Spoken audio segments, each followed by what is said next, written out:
Good morning 10वीं वालों, जुगनू परिवार में आपका बहुत बहुत स्वागत है। तो बच्चा लोग कैसे हो सभी। एक चीज़ देखो, आपको मैं बता देता हूँ कि इसी चैनल पे हम साइंस की क्लास शुरुआत करने वाले हैं, जो आपको 2-4 दिन का आपको वेट करना होगा। उसके बाद आपकी क्लास शुरू हो जाएगी साइंस और मैथ की इसी चैनल पे। ठीक है, आपको कहीं जाने की ज़रूरत नहीं है। मैथ और साइंस दोनों यहीं पे आपकी क्लियर होने वाली हैं। तो चलिए शुरुआत करते हैं अपने क्वेश्चन की। कल तक हमने पढ़ लिए थे 3.3 की प्रश्नावली में तीसरे क्वेश्चन में 2 क्वेश्चन पढ़ लिए थे। आज हम शुरुआत करेंगे 3.3 की प्रश्नावली में तीसरे में तीसरा क्वेश्चन। देखिए,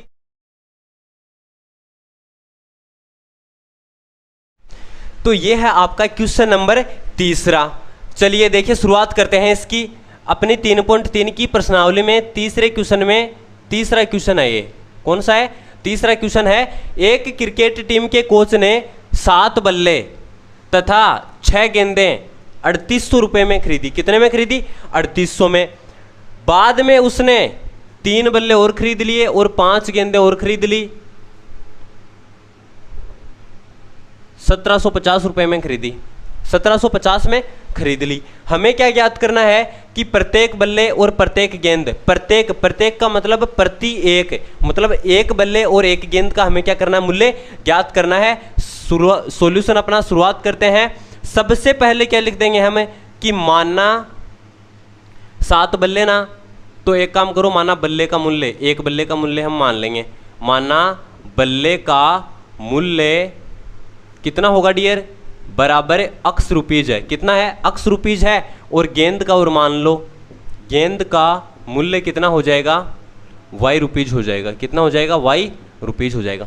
ये तो हो गया अपना क्वेश्चन की शुरुआत। अब देखिए, जो प्रश्न में दिया है ना, उसके अनुसार हम लिख लेंगे। तो प्रश्नानुसार लिखेंगे यहाँ पे कि भाई प्रश्न में हमें क्या क्या दिया है, उसके अनुसार हमें समीकरण बनानी है। समीकरण कैसे बनाएंगे? 7 बल्ले हैं तो ये तो हो जाएंगे 7 अक्स, क्योंकि बल्ले का मूल्य एक्स है। 6 गेंदे हैं तो ये हो जाएगा 6 वाई। और ये बराबर किसके है? 3800 के है। किसके बराबर है? 3800 के है। दूसरी बात करते हैं, 3 बल्ले और 5 गेंद, 3 बल्ले और 5 गेंद, इनका है 1750। यहाँ तक किसी बच्चे को कोई दिक्कत नहीं होनी चाहिए। अगर ये चीज़ आपको समझने में दिक्कत आ रही है, मतलब आपको पहले वाली क्लासें पूरी लेनी होंगी। चलिए, ये हो गई अपनी समीकरण नंबर 1 और ये हो गई अपनी समीकरण नंबर 2। एक चीज़ मैं आपको बता देता हूँ, हमने पहले ग्राफ वाली विधि पढ़ी थी। ठीक है, उसमें हमने क्या किया था? छोटे छोटे क्वेश्चन हमने सोल्व किए थे। अब ये विधि, जो इस विधि की हमें ज़रूरत क्यों पड़ती है? इसकी ज़रूरत इसलिए पड़ती है, जैसे मान लो कि यहाँ पे 3800 आ गया, तो भाई 3800 की हम ग्राफ तो नहीं बना सकते ना भाई। 3800 की ग्राफ थोड़ी बना सकते हो आप। चलो 3800 की जैसे मान लो कि आप 1000 करके बना लोगे। अगर मान और भी ज़्यादा बड़ा आ जाए, जैसे कि 38 लाख आ जाए या 38 करोड़ आ जाए, तो ग्राफ बनाने में क्या होगी? हमें दिक्कत होती है। इसलिए बहुत सारी विधियां इसको सोल्व करने की होती हैं। चलिए इसको हम करते हैं सोल्व। तो सबसे पहले जो समीकरण 1 है वो लिखो। समीकरण 1 से क्या लिखेंगे डियर? समीकरण 1 से। समीकरण 1 ऐसी की ऐसी यहाँ पे छाप दो। ये लो, यहां से x का मान ज्ञात करना है, पता ही आपको। तो कैसे कर लेंगे कि x बराबर है, ये 3800 तो अपनी जगह है, इसको तो हमें हिलाना ही नहीं है। प्लस 6y को हिलाना है, इधर ले आओ, माइनस 6y हो गया। प्लस 6y को यहां से पकड़ो और यहां पे ले आओ, माइनस 6y हो जाएगा। x के गुणा में 7 है, तो 7 का इसमें हम भाग दे देंगे। 7 का हम इसमें क्या कर लेंगे? भाग दे देंगे। ये लो, ये मान आ गया हमारे पास x का। इसको नाम दे देंगे समीकरण नंबर 3। यहां तक किसी बच्चे के कोई दिक्कत? चलिए आगे देखिए। अब हम क्या करेंगे भाई? समीकरण 1 तो हमने काम में ले ली है, अब हम समीकरण 2 और समीकरण 3 को काम में लेंगे। तो यहां पे क्या लिखूंगा मैं कि समीकरण 1 तो काम में ले ली, छोड़ो, 2 व 3 से। समीकरण 2 व 3 से, समीकरण 2 व 3 से क्या लिखेंगे? ध्यान से देखना भाई, यहाँ पे 3 है तो यहाँ पे लिख दो 3 अक्स से। अब अक्स की जगह अक्स नहीं लिखना, अक्स की जगह ये वाला मान लिख दो। ये वाला मान क्या है? 3800 माइनस 6y बट्टा में 7 प्लस 5y प्लस 5y बराबर 1750, बराबर 1750। ये लो, क्या करना है हमें? 3 की जगह 3 लिखना है, अक्स की जगह ये वाला मान पुट कर देना, +5y हो जाएगा और 1750 की जगह 1750। आगे देखिए, आगे कैसे करेंगे बच्चों इसको, भाई ये अपना क्वेश्चन है, उठा के यहाँ पे छाप देते हैं, नीचे तो और जगह है नहीं। तो जैसे 3 को गुणा करेंगे हम 3800 से, तो कितना आएगा, 3 को 3800 से गुणा कर दो, बताओ कितना आएगा, 8 तिये 24, 2 असल हो गई, 3 तिये 9, 9 और 2 11, ये हो गया 114 हो गया। 114 को 00 लगा दो, लगा दिया। माइनस के 6y, इसको भी 3 से गुणा कर दो, 6 तिये 18y हो जाएगा, माइनस के 18y हो जाएगा। इन सभी के बट्टा में कितना है, 7 है, सभी के बट्टा में कितना है, 7 है। +5y, तो +5y लिख दो। बराबर में कितना है, 1750, तो बराबर में लिख देंगे 1750। ये लो, कोई बच्चे की दिक्कत यहाँ तक है, ये वाली चीज़ है सेम वहाँ पे हमने लिख दी है। अब एक चीज़ देखो, बट्टा में कितना है, यहाँ पे 7 है, बट्टा में 7 हमें नहीं रखना है, तो क्या कर देंगे, पूरी समीकरण को 7 से गुणा कर दो, पूरी समीकरण को 7 से गुणा कर दो। क्या हो जाएगा भाई, अगर यहाँ पे हम 7 से गुणा करेंगे तब तो 7 से 7 कट जाएगा, ये लो, ये 7 से तो 7 कट गया और ये 18y हमारे पास सेम बच गया। प्लस यहाँ पे हम 7 से गुणा करेंगे तो ये हो जाएगा 35y, कितना हो जाएगा, और यहाँ पे अगर 7 से गुणा करेंगे तो गुणा कर दो, 0 7 5 35, असल हो गई 3, 7 7 49, 50 51 52, 5 7 एकम 7 और 5 12, 7 और 5 12, ये हो गया। अब क्या करेंगे, y वालों को तो एक जगह रखो और संख्याएं एक जगह रख दो। ये अपने y वाले हैं, 35y से 18y घटा दो, कितना बच जाता है, 17 बच जाता है, कितना बच जाता है, 17 बच जाता है। ये लो, बराबर में क्या लिखूंगा भाई, ये y वाले तो 17 बच गए, बराबर में क्या लिखेंगे, ये है 12250, 12250 माइनस 11400, 11400 घटा दो, 12250 में से ये घटाएंगे तो क्या आएगा बताओ, 0 से 0 0, 5 से 0 5, 2 से 4 मतलब 12 से 4 मतलब 8, फिर 2 से 2 घटा दो 0, फिर 1 से 1 घटा दो 0, मतलब 850 क्या हो गया हमारे पास, आंसर हो गया 17y का। तो y का मान कितना हो जाएगा, 17 5 85 और 0 का 0, मतलब y का मान अपने पास 50 हो गया। y का मान कितना हो गया, 50 हो गया। ये y वाला मान यहाँ पे लिख दो, y वाला मान यहाँ पे लिख देंगे। तो कैसे लिखेंगे कि समीकरण 3 से, समीकरण 3 से क्या करेंगे, समीकरण 3 से 3800 माइनस 6y, 3800 माइनस 6y, तो 6y को हम क्या लिख देंगे, 6 गुणा 50, बट्टा में कितना है, 7 है, तो ये लो बट्टा में हो गया अपना 7 हो गया। देखिए डियर क्या करेंगे आगे, 3800 में से ये घटाओ, 6 5 30 और 0 लगा देंगे तो 300, ये हो गए 300 हो गए।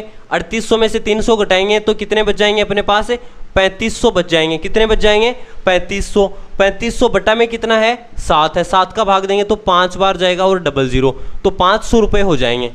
अक्स का मान कितना आ जाएगा, ये किसके बराबर है, अक्स के बराबर है, तो अक्स का मान कितना हो जाएगा अपने पास 500, अक्स का मान कितना हो जाएगा 500 हो जाएगा। और अक्स क्या है, अक्स क्या माना था हमने, बल्ले का मूल्य माना था। अक्स किसको माना था, बल्ले के मूल्य, तो बल्ले का मूल्य हो जाएगा अपने पास 500 रुपये। बात करते हैं गेंद के मूल्य की, गेंद का मूल्य हो जाएगा अपने पास 50 रुपये। ठीक है, ये हो गया अपना क्वेश्चन। लास्ट में आपको क्या लाइन लिखनी है, चलिए मैं यहाँ पे लिख के बता देता हूँ। लास्ट में आपको लिखना है कि अतः बल्ले का मूल्य 500 रुपये तथा गेंद का मूल्य 50 रुपये होगा। बताइए क्या होगा, गेंद का मूल्य 50 रुपये होगा। ये हो गया अपना क्वेश्चन। चलिए इसको मैं मिटाता हूं, उससे पहले आप स्क्रीनशॉट ले लीजिए, ये चीज़ आपको लिखने की ज़रूरत नहीं है। ठीक है, ये लाइन तो मैंने आपको समझाने के लिए बताया कि 50 का मान यहाँ पे रखेंगे। ये पूरा उतार लो, यहाँ से शुरू करो, वो लिख लो और फिर लास्ट में ये लाइन लिखना। ये देखिए आपका नेक्स्ट क्वेश्चन है, तीसरे में चौथा देखो, एक नगर में टैक्सी के भाड़े में एक नियत भाड़े के अतिरिक्त, भाई एक तो फिक्स भाड़ा है कि आप चाहे टैक्सी में बैठते उतर जाओ उतने रुपए तो आपके लगेंगे, एक तो नियत भाड़ा हो गया, के अतिरिक्त चली गई दूरी पर भाड़ा सम्मिलित किया जाता है। जैसे मान लो कि 10 किलोमीटर चलने के लिए भाड़ा 105 रुपये है और 15 किलोमीटर के लिए भाड़ा 155 रुपये है। नियत भाड़ा तथा प्रति किलोमीटर भाड़ा क्या है? एक व्यक्ति को 25 किलोमीटर यात्रा करने के लिए कितना भाड़ा देना होगा? तो देखिए क्वेश्चन आपका कैसे करेंगे, ध्यान से देखो बोर्ड पे। भाई सबसे पहले हम क्या कर देंगे, सबसे पहले हम करेंगे कि माना हमें दो चीज़ें पूछी हैं कि एक तो नियत भाड़ा कितना होगा और एक प्रति किलोमीटर का भाड़ा कितना होगा। तो हम लिख देंगे कि माना नियत भाड़ा x रुपये है और प्रति किलोमीटर भाड़ा प्रति किमी मतलब किलोमीटर भाड़ा y रुपये है। ठीक है, किराए की बात कर रहा है ये। ठीक है, नियत मतलब x रुपये तो ये है कि आप टैक्सी में बैठे चाहे आप बैठते उतर जाओ आपके x रुपये तो लगेंगे। और y कौन से हैं? जैसे मान लो कि भैया आप टैक्सी में बैठ गए, ये आपकी टैक्सी है, इसमें आप बैठ गए, अगर आप 1 किलोमीटर चल रहे हो तो आपको क्या करना होगा, ये x तो देने ही देने होंगे प्लस 1 किलोमीटर का कुछ रुपया और देना होगा। अगर जैसे मान लो कि आप 10 किलोमीटर चलते हो तो क्या होगा कि ये x हैं, ये तो आपको देने ही देने हैं, ये x तो आपको देने ही हैं और 10 किलोमीटर के 10 y लग जाएंगे, 10 किलोमीटर के 10 y लग जाएंगे, क्योंकि 1 किलोमीटर के y लगते हैं तो 10 किलोमीटर के 10 y लग जाएंगे। ये क्वेश्चन हमें कहना चाहता है। तो देखिए हम इसको कैसे सोल्व करेंगे, ध्यान से देखना। हम ऐसे सोल्व कर लेंगे कि प्रश्नानुसार लिख दो पहले तो, प्रश्नानुसार, किसके अनुसार? प्रश्नानुसार। अब दो समीकरण बना लेंगे। कौन सी समीकरण? भाई नियत भाड़ा तो लगेगा ही, प्लस ये हमें क्या बता रहा है कि 10 किलोमीटर का किराया 105 है। कितना? 105 है। ठीक है, पढ़ो क्वेश्चन को। अब इससे आगे पढ़ो, आगे क्या लिखा हुआ है कि 15 किलोमीटर का भाड़ा 155 रुपये है, तो ये 15 किलोमीटर का हो जाएगा 155। अक्स को दोनों में क्या करना है, जोड़ना है, क्योंकि अक्स क्या अपना नियत भाड़ा है, भाड़ा मतलब किराया हो जाएगा, पता ही है आपको। ये हो गई डियर अपनी समीकरण नंबर 1 और ये हो गई अपनी समीकरण नंबर 2। चलिए इसको सोल्व करते हैं। कैसे करेंगे ध्यान से देखिए। सबसे पहले लिख देंगे समीकरण 1 से, समीकरण 1 से, समीकरण 1 यहाँ पे छाप दो ऐसी कैसी। तो जैसे मान लो मैंने लिख दिया कि x प्लस 10y बराबर 105। यहाँ से x का मान निकालना है तो 10y को इधर ले जाओ, तो x के बराबर में क्या हो जाएगा, 105 माइनस 10y। समझ में आ गया बच्चा लोग? क्या किया, प्लस 10y को इधर ले आए, बाकी चीज सेम है पूरी, बाकी चीज क्या है, पूरी सेम है। इसको नाम दे देंगे समीकरण नंबर 3, इसको नाम दे देंगे समीकरण नंबर 3। अब समीकरण 1 तो हमने काम में ले ली है, यहाँ पे समीकरण 2 काम में लेंगे और समीकरण 3 काम में लेंगे। ठीक है, तो देखिए कैसे काम में लेंगे। अब लिखेंगे कि समीकरण 2 व 3 से, समीकरण 2 व 3 से, समीकरण 2 में क्या है, x plus 15y, x plus 15y। एक चीज देखना ध्यान से, अब बराबर 155। हमें क्या करना है, यहाँ पे x नहीं लिखना, x की जगह ये वाला मान लिखना है समीकरण 3 से। तो x की जगह हम क्या लिख देंगे, 105 माइनस 10y। क्या लिख देंगे डियर बच्चों, 105 माइनस 10y, क्योंकि x का मान क्या है, 105 माइनस 10y है। संख्या तो एक साइड लिखो। अब भाई ये अपने पास संख्या है, ये भी अपने पास संख्या है, और ये क्या है, ये y वाले भाई साहब हैं। तो एक बात देखो, ये y वाले तो पहले यहाँ पे लिख दो, माइनस के तो 10y हैं, प्लस के 15y हैं, तो कितने बच जाएंगे, 5y बच जाएंगे प्लस के, क्योंकि माइनस के 10 तो कट जाएंगे। माइनस 10 और 15y मतलब 15 में से 10 घटाइए, लिख दो जैसा भी आपको समझ में आए, 105। ये जो प्लस का 105 है इसको इधर लेके आएंगे तो क्या हो जाएगा बताओ, माइनस का 105। यहाँ पे 105 किसका है, प्लस का है, इसको यहाँ पे लेके आएंगे तो माइनस का 105 हो जाएगा। और 5y किसके बराबर आएगा, 155 में से 105 घटा दो, 5 से 5 घटाया 0, 5 से 0 घटाया 5, 1 से 1 घटा दिया तो 0। 5y का मान 50 आ गया, तो बताइए डियर y का मान कितना होगा, 50/5 यानी y का मान आ गया 10। y का मान कितना आ गया, 10 आ गया। समझ में आ रही है मेरी बात? अरे y का मान कितना आ गया, 10 आ गया। मतलब 1 किलोमीटर का 10 रुपये लेता है, 1 किलोमीटर का 10 रुपये लेता है। और ये जो फिक्स रुपये कितने लेता है इनका अभी पता नहीं है। तो क्या करेंगे, ध्यान से देखना, तो क्या करेंगे हम समीकरण 3 से, कौन सी समीकरण से, समीकरण 3 से, इसमें आ जाओ। समीकरण 3 से क्या लिखेंगे, अक्स बराबर है 105 माइनस 10y। अब y का मान ये लिख दो 10। बता दो अक्स का मान क्या हो जाएगा भाई, 105 में से ये घटा दो तो 105 माइनस 10 गुणा 10 कितना हो जाएगा, 100 हो जाएगा। 105 में से अगर हम घटाएंगे 100, 105 में से 100 घटाएंगे तो 5 बच जाएंगे। मतलब 5 रुपये तो फिक्स भाड़ा है, 5 रुपये क्या है, फिक्स भाड़ा है। फिर हमें क्या करना है कि जितने किलोमीटर जाएंगे उतने किलोमीटर का 10-10 रुपये लग जाएगा। समझ में आ गई बात? आपका क्वेश्चन कंप्लीट हो गया। लास्ट लाइन क्या लिखने है आपको, अतः नियत भाड़ा 5 रुपये तथा प्रति किलोमीटर भाड़ा 10 रुपये है। समझ गए? नियत भाड़ा कितना है अपने पास, 5 रुपये है, और प्रति किलोमीटर भाड़ा कितना है, 10 रुपये है। क्वेश्चन आपका कंप्लीट है, स्क्रीनशॉट लो जल्दी से। अगला क्वेश्चन करते हैं। अगला क्वेश्चन देखिए, यदि किसी भिन्न के अंश और हर दोनों में 2 जोड़ दिया जाए तो वह 9/11 हो जाती है। क्या हो जाती है, 9/11 हो जाती है। यदि अंश व हर दोनों में 3 जोड़ दिया जाए तो वह 5/6 हो जाती है। कहने का मतलब अगर 2 जोड़ेंगे तो 9/11 और अगर 3 जोड़ेंगे तो 5/6 होगी। तो वह भिन्न ज्ञात कीजिए। अब देखो भिन्न ज्ञात करने के लिए हमें अंश और हर चाहिए। तो हम क्या करेंगे, इधर देखो बोर्ड पे अब कि माना ये अपना है 5वां, तीसरे में 5वां, माना भिन्न का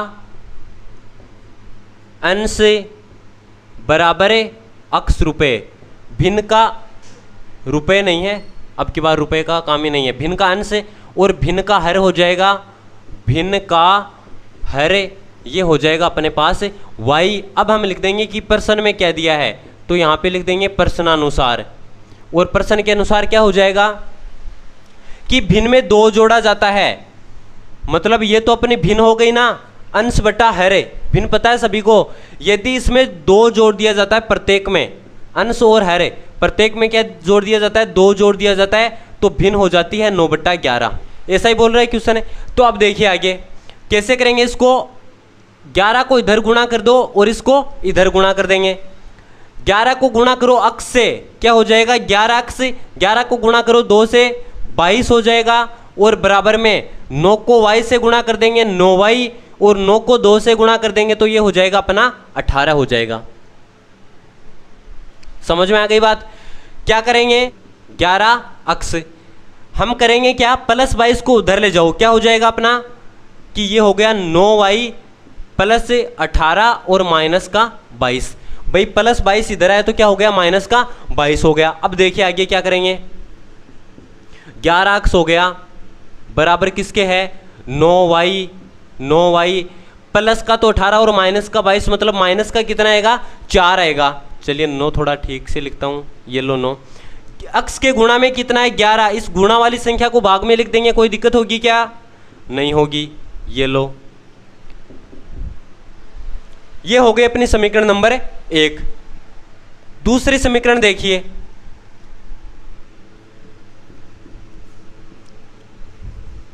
तथा लगाओ। तथा क्यों लगाओ, क्योंकि हमें क्वेश्चन है भाई प्रश्नानुसार, प्रश्न में हमें 2 चीज बताई गई थी, एक तो ये चीज हो गई और दूसरी चीज क्या है, दूसरी चीज है कि जब भिन्न में +3 किया जाता है, भाई दोनों साइड +3 किया जाता है अंश में और हर में, तो अपने आता है 5/6। कितना आता है 5/6 आता है। अगर 5/6 आता है तो हम क्या करेंगे, इसको क्रॉस गुणा करेंगे, इसको क्या करेंगे क्रॉस गुणा करेंगे। क्रॉस गुणा कैसे करेंगे ध्यान से देखना, 6 को गुणा कर दो अक्स से, 6 को गुणा करना है अक्ष से, चलिए यहाँ पे लिखते हैं 6 को गुणा कर दिया अक्ष से, 6 को गुणा कर दो 3 से तो प्लस का 6 18 हो जाएगा। y को गुणा कर दो 5 से तो 5y, और इस 3 को गुणा करेंगे 5 से तो अपना कितना हो जाएगा 15 हो जाएगा। चलिए सोल्व करिए इसको थोड़ा सा, ये तो 6x हो गया, 5y को इधर ले आओ माइनस का 5y बराबर है, इस 18 को उधर ले जाओ तो माइनस का 18 हो जाएगा। ठीक है, अब क्या करेंगे, अब करेंगे कि 6x माइनस 5y बराबर है 15 में से 18 घटाया तो माइनस का 3 आ गया, और ये हो गया अपना समीकरण नंबर 2। अब एक चीज देखिए, समीकरण 1 में हमने किसका मान निकाल लिया, डायरेक्ट अक्ष का मान निकाल लिया, तो ये मान हम यहाँ पे लिख देंगे। तो हम क्या करेंगे कि समीकरण 1 व 2 से, समीकरण 1 व 2 से, तो समीकरण 2 में ये देखो 6 है, ये 6 और उसके बाद में अक्ष का मान ये वाला लिखो, क्या आएगा 9y माइनस 4 बट्टा 11 6 और ये अक्ष का मान लिख दिया हमने, माइनस के 5y बराबर कितना हो जाएगा, माइनस का 3 हो जाएगा। कितना हो जाएगा, माइनस का 3 हो जाएगा। यहाँ से अगर हम इसको सोल्व करेंगे तो अपना आंसर कितना आएगा, ध्यान से देखिए 6 है, 6 को अंदर गुणा कर दो, 6 को 9 से गुणा करेंगे तो अपना आएगा 54y माइनस 6 चौके 24, इसके बट्टा में कितना है अपने पास 11 है, और माइनस के 5y बराबर हो गया माइनस का 3। अब क्या करेंगे, पूरी समीकरण को 11 से गुणा कर दो, तो कर देंगे 11 से गुणा पूरी समीकरण को। भाई इसको तो 11 से गुणा करेंगे ना तो कोई फर्क नहीं पड़ेगा, ये 11 इससे कट जाएगा, तो ये अपने पास आएगा 54y माइनस का 24, इतना आ गया। इसको अगर 11 से गुणा करेंगे तो माइनस का 55y और बराबर है माइनस 3 को 11 से गुणा करेंगे तो माइनस का कितना आएगा 33 आएगा। y वाले एक जगह रखो, संख्याएं आगे ले जाओ, ये तो अपना y वाला पोर्शन है, ये अपना y वाला पोर्शन है, इस माइनस 24 को उधर ले जाएंगे। एक बात बताओ, 54y से अगर 55y घटाएंगे तो माइनस का 1y नहीं बचेगा क्या, बच जाएगा। पर माइनस 24 को यहाँ पे लेके आएंगे तो प्लस का 24 होगा, क्या होगा प्लस का 24, मतलब माइनस का 33 और प्लस का 24, ये लिख देता हूँ। ठीक है, 24 में से 33 घटाओ कितना बच जाएगा बताओ, माइनस के 9 बच जाएंगे। कितने बच जाएंगे, माइनस के 9 बच जाएंगे। अगर माइनस y माइनस 9 के बराबर है, कहने का मतलब है माइनस से माइनस कट जाएगा और y का मान कितना आ जाएगा, 9 आ जाएगा। y का मान कितना आ जाएगा, 9 आ जाएगा। y का मान हमारे पास है, हमें अक्ष का और निकालना है, तो क्या करेंगे, यहाँ पे y का मान लिख देंगे। कौन सी समीकरण है ये, 1। तो देखिए समीकरण 1 से क्या होगा, समीकरण 1 में अक्ष बराबर है 9y, मतलब 9 गुणा 9 माइनस 4 और बट्टा में कितना है 11 है। कैसे करेंगे, ध्यान से देखिए, अक्ष बराबर है 9 9 81 हो जाएगा, 81 में से घटा दो 4, 81 में से 4 घटा दो तो आप कहोगे कि 77 आएगा, और 77 में 11 का भाग देंगे तो अपने पास अक्ष का मान आ गया 7। अक्ष का मान कितना हो गया अपने पास, 7 हो गया। चलिए अपना क्वेश्चन क्या हो गया, कंप्लीट हो गया है। y का मान ये रहा और x का मान ये रहा, कहने का मतलब भिन्न क्या होगी।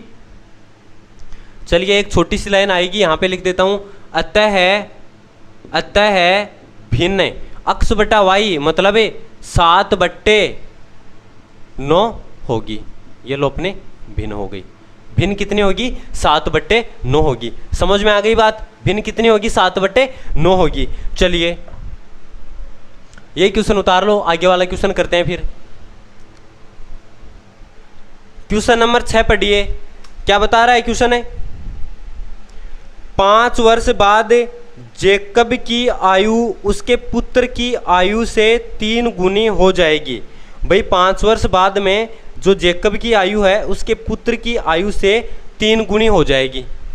ठीक है, 5 वर्ष पूर्व जेकब की आयु उसके पुत्र की आयु की 7 गुना थी, और 5 वर्ष पूर्व कितनी थी, 7 गुना थी। तो देखिए कैसे करेंगे, देखिए बोर्ड पे ध्यान से, पहले तो एक काम करो कि माना जेकब की आयु, तो बताओ जेकब की आयु कितनी हो जाएगी, x वर्ष। जेकब की आयु कितनी होगी, x वर्ष होगी। नेक्स्ट देखिए क्या करेंगे कि पुत्र की आयु, किसको मानेंगे, पुत्र की आयु को मानेंगे। कितना मानेंगे, y वर्ष मानेंगे। कितना मानेंगे, y वर्ष मान लेंगे। क्या हो जाएगा, अब x वर्ष हो गया और y वर्ष हो गया, तो एक बात बताओ, प्रश्न में हमें क्या दिया है, प्रश्नानुसार। प्रश्न में हमें क्या दिया है, प्रश्न में हमें दिया है कि 5 वर्ष बाद, तो भाई 5 वर्ष बाद ये तो जेकब की आयु हो जाएगी।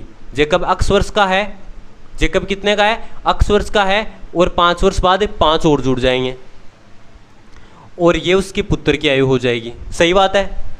हमें क्वेश्चन बता रहा है कि जेकब की आयु उसके पुत्र की जो आयु है ना उसकी 3 गुणी है। उसकी क्या है, 3 गुणी है। समझ गए मेरी बात को। जेकब की आयु बराबर है पुत्र की आयु के 3 गुणी के। कब, 5 वर्ष बाद में।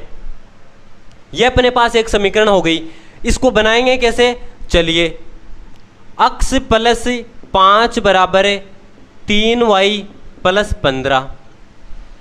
कैसे आया, 3 को गुणा कर दिया अंदर, प्लस 5 को उधर ले जाओ, क्या हो जाएगा, x बराबर 3y प्लस 15 माइनस 5। ये प्लस 5 है, यहाँ पे आके किसका हो गया, माइनस का हो गया। या फिर मैं ऐसे लिख सकता हूँ कि x बराबर 3y प्लस 10। कोई दिक्कत बताइए, कोई दिक्कत किसी बच्चे को। ये हो गया अपना। अब देखिए क्या करेंगे, अब क्या करेंगे, तथा लगाएंगे। तथा क्यों लगाएंगे, क्योंकि प्रश्न ने बताई थी ना वो एक बात तो हमने लिख ली, अब तथा लगा के दूसरी बात लिखेंगे। दूसरी बात क्या बता रहा है कि 5 वर्ष पूर्व है, भाई 5 वर्ष पूर्व जेकब इतनी आयु का होगा और उसका पुत्र इतनी आयु का होगा। क्वेश्चन बता रहा है कि पुत्र की आयु के 7 गुणी, जेकब की आयु उसके पुत्र की आयु की 7 गुणी है। तो ये हमने लिख दिया। इसको अगर सोल्व करेंगे तो कैसे करेंगे डियर, ये हो जाएगा अपना x माइनस 5 बराबर 7y माइनस 35। 7 5 कितना हो जाएगा, 35 हो जाएगा। कोई दिक्कत किसी बच्चे को। -5 को उधर ले जाएंगे तो क्या हो जाएगा बताओ, -5 यहाँ पे आएगा तो हो जाएगा प्लस का 5। किसका हो जाएगा, प्लस का 5 हो जाएगा। तो x बराबर 7y माइनस 35 प्लस का 5। कैसे लिखेंगे इसको, इसको हम लिख देंगे कि x बराबर 7y माइनस का 35 और प्लस का 5, मतलब माइनस का बच गया 30। ये लो, माइनस का कितना बच गया भाई, 30 बच गया। ये हो गई अपनी समीकरण नंबर 2। यहां तक दिक्कत किसी बच्चे को। आगे लिख देंगे समीकरण 1 व 2 से। समीकरण 1 व 2 से। अरे समझ में आ रही है मेरी बात, दोबारा देख लो एक बार शुरू से। ये तो हमने उनकी दोनों की आयु मान ली प्रश्न के अनुसार, 5 वर्ष बाद और इसकी भी 5 वर्ष बाद, इसको 3 से गुणा कर देंगे।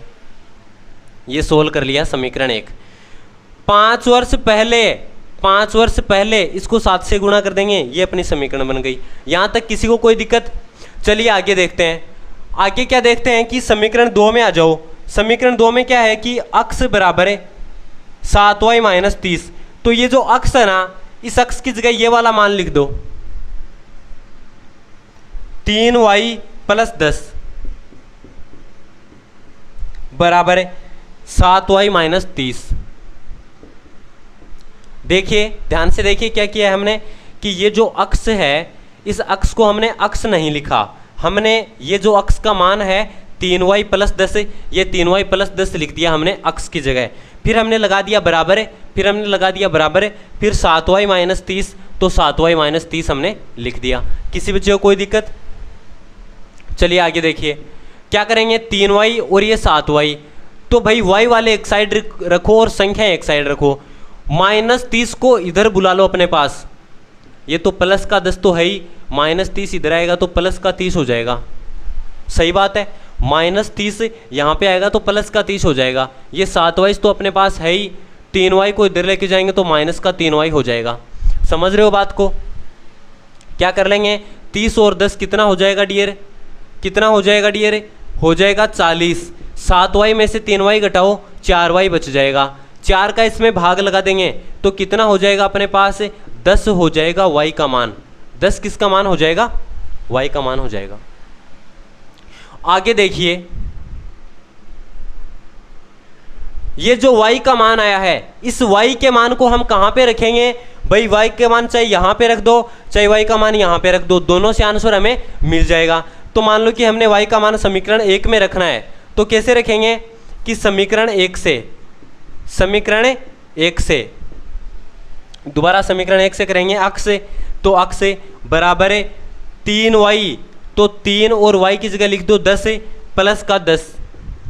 क्या किया ध्यान से देखना, अक्ष की जगह अक्ष, बराबर की जगह बराबर है 3y, तो 3 और y की जगह हो गया 10 प्लस, तो प्लस और 10 तो 10। कोई दिक्कत किसी बच्चे को, मान निकाल लो कितना आ जाएगा, 30 को 10 से गुणा करेंगे, 3 को 10 से गुणा करेंगे 30 और प्लस 10 तो अक्ष का मान कितना हो गया, 40 हो गया। मतलब ये तो जेकब की आयु 40 वर्ष है और उसके पुत्र की आयु क्या है, 10 वर्ष है। अब एक बार इस क्वेश्चन को चेक करते हैं। क्वेश्चन ने हमें कहा था कि 5 वर्ष पहले, तो 5 वर्ष पहले इसकी तो होगी 35 और इसकी होगी 5, तो हमने बताया था कि 5 वर्ष पहले 7 गुणी है। चेक करो देखिए 7 गुणी है क्या। 5 वर्ष पहले इसकी आयु कितनी थी, 35 वर्ष थी, इसकी आयु कितनी थी, 5 वर्ष थी भाई। 5 अब 10 का है तो 5 साल पहले 5 तो साल का होगा। 35 और 5, तो 5 को 7 से गुणा करेंगे 35 आता है, मतलब 7 गुणी हो गई। अब ये बोल रहा है कि जो 5 वर्ष बाद, अभी ऊपर क्या लिखा हुआ है कि 5 वर्ष बाद इनकी आयु, 5 वर्ष बाद इसकी आयु तो हो जाएगी 15 और 5 वर्ष बाद इसकी होगी 45, तो इसकी 3 गुणी बता रहा है हमें क्वेश्चन। हमें भी